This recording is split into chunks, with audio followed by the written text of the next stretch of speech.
All right, well, welcome back to the 2019 Austin Film Festival. We are here with, I don't want to say cast and crew, that doesn't really work, with the team behind The Animal People, the feature documentary that is showing here this weekend.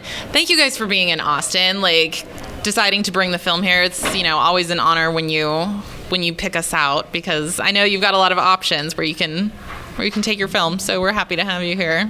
Well, I would like to say that it is an honor to be here at the Austin Film Festival, which is a festival that elevates the art of writing and storytelling, and to be a documentary in a festival like this is it's such a testament to the team behind it and the editors that work so hard on it, and crafting a story out of hundreds of hours of footage that they were subject to interviews with us, and also the collection of footage that we got from various activists and Discovery. There was a tremendous amount of material. So to write a story in the edit room that works and have a prestigious festival like this recognize that is a huge honor. So we're happy to be in Austin. There's no other place we'd rather be. Well, awesome. Thank you. I was looking at your list of source material in the press notes, and I was like, oh my gosh, there's hundreds, literally hundreds of people that you guys, that were resources or organizations and news outlets that came together to help with this documentary. So that's a massive achievement to get this together. So good on you. Thank you. So tell me how this came about. We're talking about a story that commenced about 20 years ago, and then the documentary commenced about 10 years ago. About 15. About 15 years ago. All right, so when did the team first come together? When did this begin? Do me too? I would love Yeah. to. Yes. So the journey to here really started, I think, either in December 2007 or January 2008, when I read in a vegetarian news magazine called Veg News. I'm like the only member of this team who was not familiar with the case before, but I saw a photograph that we see a lot in the film of the 6 defendants outside the New Jersey courthouse. And I was just so struck by the fact that here were these 6 progressive kids who had been sent to prison for terrorism for protesting an animal testing lab. And I just thought, how can this be? How could this have happened in America? What happened here? And I started researching the case and found out that there were these 2 New York City-based filmmakers, Hal Weiss and Andy Roth, who had filmed extensively during the campaign leading up to the indictment and then after the convictions. And they had all this amazing sort of inside footage, but no real plans for how to make a film from it. So I decided that I was going to spearhead that effort, but it became very quickly clear that even though there was a lot of amazing footage, the project really needed accomplished, great documentarians, which is when my partner Ari and I approached Casey and Dennis about coming aboard the project, and they really gave the film its current scope, which is really, covers 20 years of events, and they spent a decade filming with the defendants. I agree. No, that's totally accurate. I think any film, whether it's narrative or documentary, is a sum of its parts. And along that 10-year journey, there were a tremendous amount of people who brought in, whether it was resources or their own talent, including, I think in the credits, we ended up having 12 interns, along that 10-year journey who came in and helped out organizing. So it's a tremendous effort put together by a lot of people and a lot of passion. And I just want to also thank Georgia, because Georgia really rescued this film from oblivion a couple of times. When, the joys of making an independent documentary, one of them is trying to find money all the time when you run out. And Georgia, in addition to her expertise as a producer, also really saved the film when we needed desperately to be able to continue. Thank you. It's really hard to interrupt each other with the microphone. I just sit through that. I think that's very, very kind of you to say. I came aboard about 3 years ago. I was familiar with the case. I was very, very struck not only by the passion of the defendants, people that I really resonated with, young people that just felt very strongly about this issue and were very brave and courageous on it, but also what ensued, that absolute mayhem ensued by this passage of this law. And so I was familiar with the case, and I was riveted, and I just really wanted to be part of this project. And I was happily accepted 3 years ago. So. Well, Jake and Josh, you're both here. When the filmmakers, directors and producers approached you, what was your reaction to the idea of we're going to make a feature film? I mean, was there any kind of nervousness around, what are they going to do to us? They're going to invade our lives, disrupt us even more than we already have been. We'll be portrayed wrongly. How did you feel about that? It certainly was difficult when I was initially approached, because this campaign is one of the most important events in my life, and the story of what happened to us is very personal. We were working very closely together. These people were my friends. Seeing them sent away was as painful as my own incarceration. And of course, there's concerns, how am I going to be portrayed? In our case, there was a concern, are these documentary filmmakers or are they FBI? So there were a lot of questions that we had to ask, but once I'd met with them and begun the interviewing process, I felt very confident that we would have a good outcome, and we did. Good. I think the first time that I heard from any of them was from Miko, who had written me a letter when I was in prison asking to come do an interview, but they would not grant the request. So that was I always think about, that was the first time you and I interacted with one another. But it's a difficult thing because, as Josh said, it's incredibly personal. There was a lot of trauma to it and a lot of heartache, and you don't know who a lot of these people are, and they're asking you these very intense personal questions. And you've gone through this experience that's lasted almost a decade of really taking yourself out of the limelight and stripping yourself of vulnerability, and now you're being asked to open up in really big ways to people that you don't know. And that was very difficult, and it took a lot of time to get to know everyone and become friends with everyone and trust everyone. But once that process started going, it became a lot easier for me to be able to share these ideas, share the stories. And really get to see what comes of it. And it's been really an honor to get to work with everyone and see the work that they've been doing and the hard work they've been doing. And the final product is really cool. On a side note, though, the first time I actually met Casey and Dennis, though, was we used to watch some of their work when we were in prison. And I didn't know them at the time, but your documentaries used to play, I think, like on VH1 or something. Yes. And I'm like, and we were like, oh, I love these things. That's such a great connection. And we come out, and the first time we talked, I was like, what have you worked on? You're like, da da da da. I'm like, oh, we used to watch that in prison. So that was kind of an interesting way that we all came together. Yeah, no, it's serendipitous.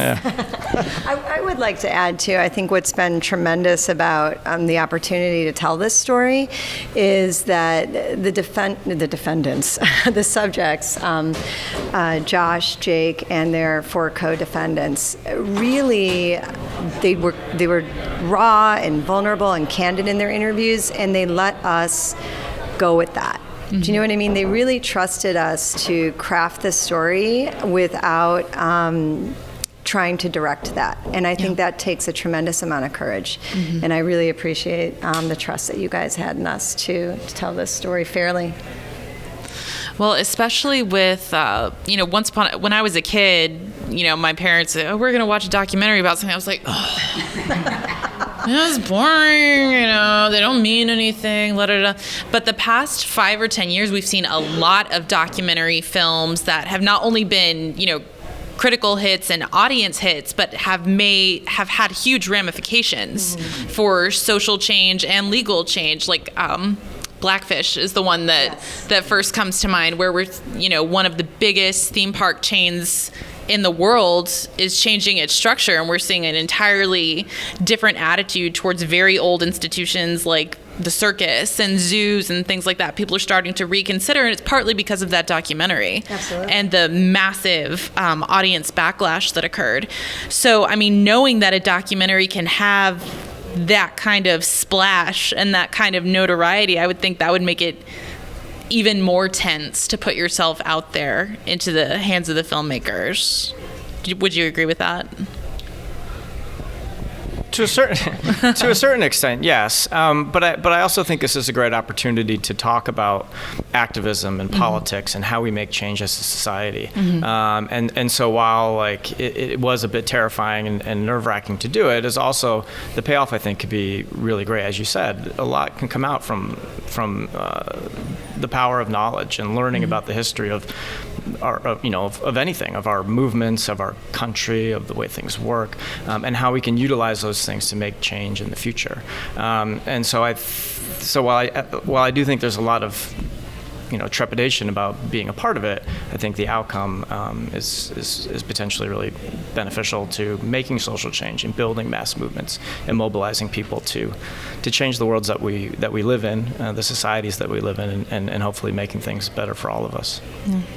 Are you both still involved in activism?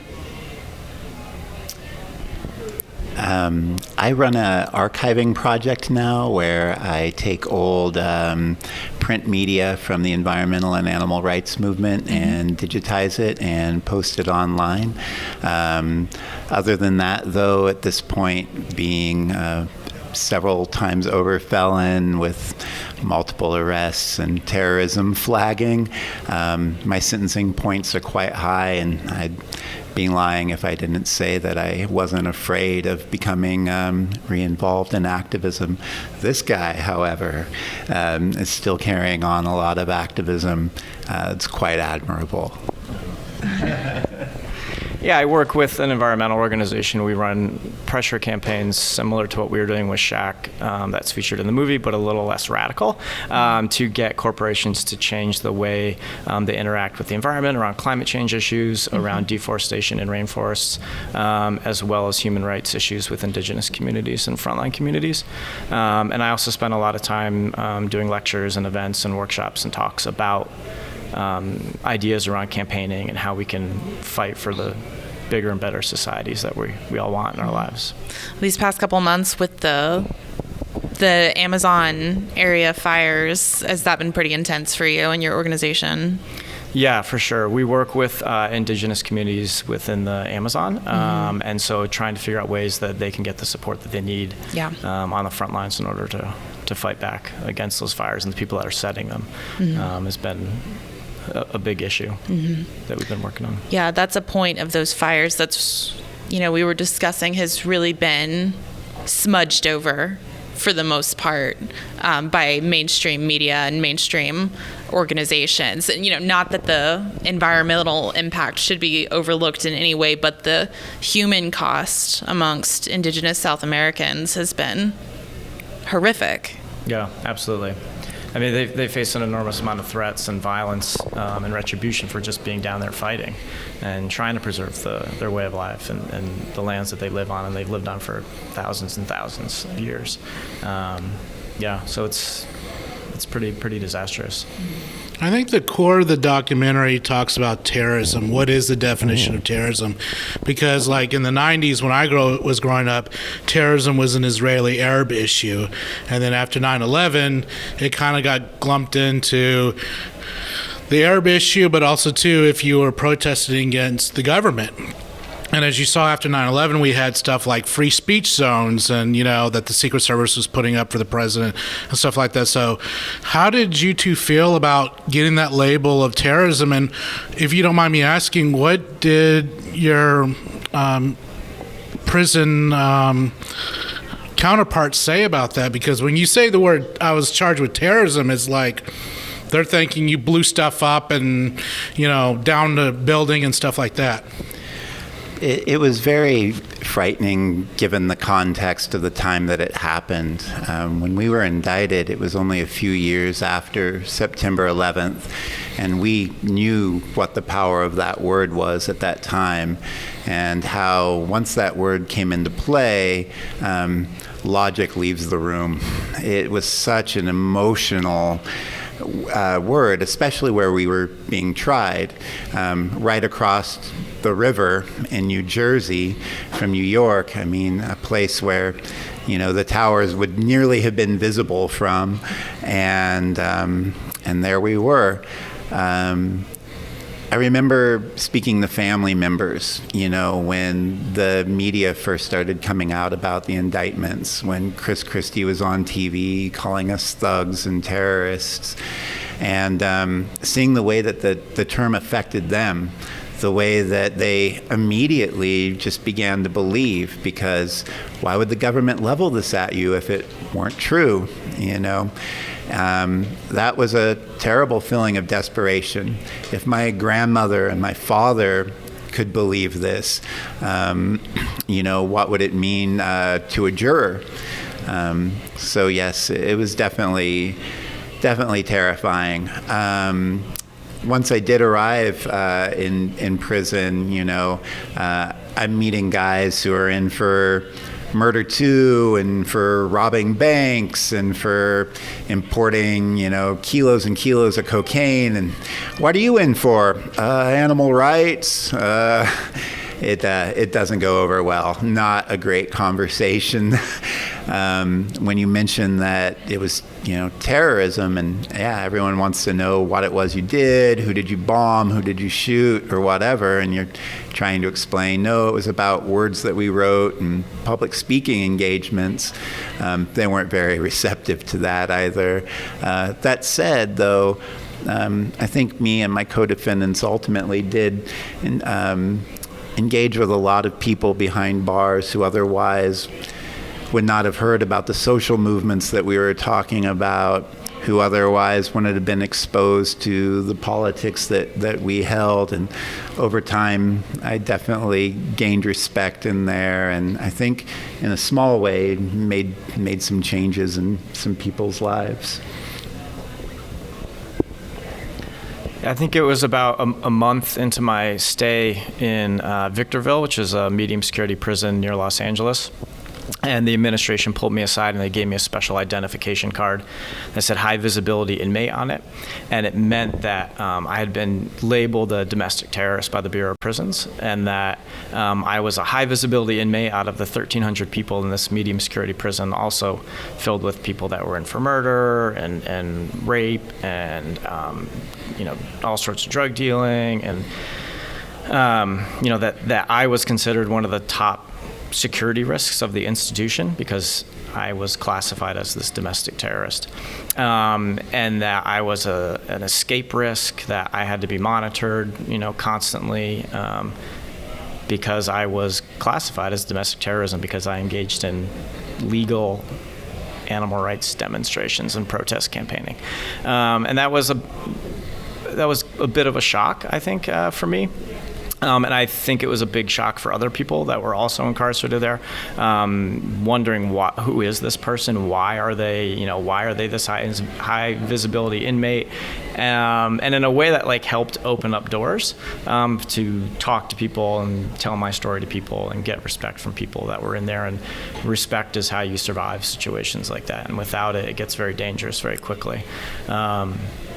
And so being able to have those conversations were really valid and important, but would not have happened, oddly, without being classified as a high visibility inmate. So the idea of being classified as a domestic terrorist was pretty harmful, but also in certain ways it kind of helped out a little.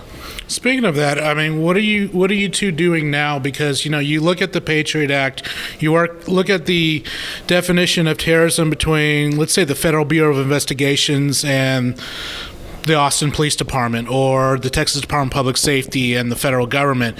Are you hoping that this film opens up conversations where we can better define what a domestic terrorist is, and also to better define what a peaceful protest is? Because we have the right in this country to protest and say what we want within reason, without threatening anyone. And we're starting to kind of see that in this administration, but also too in this world, is that they just like to slap these labels on that are broad labels and not really defined. Because what makes this country very beautiful is that you can have groups like Greenpeace and Sea Shepherd and the Mothers Against War and the Cindy Sheehan anti-war group that she did during the Iraqi war that just happened. So do you hope this film is opening up those conversations, and are you having meetings with lawmakers and police departments and government officials on how we can better define what terrorism is so this doesn't happen to? Well, to me, I think what makes this film so resonant for today is that it fundamentally goes to the nature of, frankly, truth. Who gets to define what is true and what we believe? Because if you think about the portrait of Jake and Josh and their co-defendants that was presented to the jury, was as dangerous criminals, as terrorists. The government conflated actions that were taken by completely unknown parties that they had nothing to do with as something that they did. And in many ways, we thought of this as an opportunity to tell this story that they were denied in court, for the audience to become the jury in this case and to decide what happened. And I think most people, even if you disagree with certain actions that some people in the campaign took, would find it absolutely shocking that this resulted in a terrorism prosecution. And the question was also Labels about terrorism. labels. Yeah, do you hope that this film and that are they having conversations, the two defendants here are having conversations with with lawmakers to better define what is a domestic terrorist and, what is an activist group, or what a protest is and what a protest is not? I mean, what do you think a protest is and a protest is not? I guess I would just start with that. For me, a protest is something that's lawful. You don't do any harm. Freedom to assembly, freedom of speech. Yep. If you disagree or agree with someone, that you can be for or against. Yeah, I mean, I'll speak for myself and nobody else because that's all we can do. But my hope would be that this film triggers conversation about protest, conversation about change, and I would certainly be willing to talk to police departments and lawmakers, and that's not something we've actively started doing. We just finished a film literally days ago. So after I catch up on sleep, maybe we should make a list. But what I want people to do is have those conversations themselves, right? And also, I think conversations about what actually, how does change actually happen? Because peaceful protest is awesome, but I think it's one part of the story towards change. Right? And I think that's a difficult conversation to have, but it's one we have to have. This campaign came under such pressure because it worked, and because it almost bankrupted Huntington Life Sciences. And so there was no way that other pharmaceutical companies and industries that are controversial or that are somehow involved in animal exploitation they couldn't let that happen, right? Because who's next once the first domino falls, right? And it was effective because it was controversial. And I like I said, I think it's a difficult conversation to have, and it's something that I think people need to think about, and they need to have amongst themselves. What is the best way to be effective against the consolidation of political and corporate power, wealth, and what their interests versus the interests of human and non-human animals and the preservation of our planet. I don't know if peaceful protest is going to win the day. I think it's going to be a variety of tactics, and the film certainly points to, and it just scratches at it, because the film's not about the history of protest, but it certainly points at some people that we laud as people who made change, and it asks you to look at when these movements pushed the line, and were successful. I think we really need to look at that history. The women's suffrage movement employed arson, and I wish we lived in a world where peaceful protest was the answer, but I don't know that we do. Is that an okay answer? I know it's a little controversial, I guess.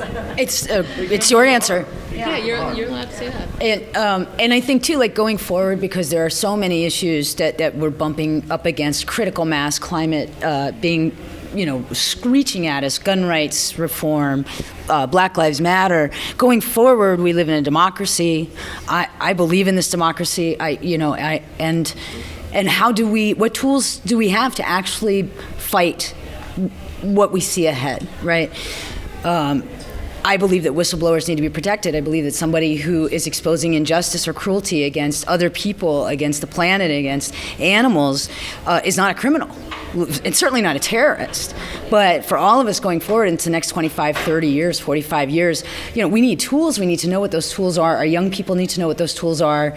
And we need to have the ability to have these conversations to change the world for the better, and what does that mean to us? So, we strip people of the right to talk, then it really all is lost, I think.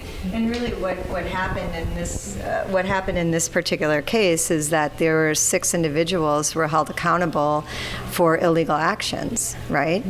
There was no evidence or proof that any of the 6 individuals in the film actually broke the law. Rather, they went above and beyond to try to follow the law. Every time there was a protest, there were time, manner, place restrictions that they were following. So, but what they did do was speak out in support of other tactics and had these kinds of conversations.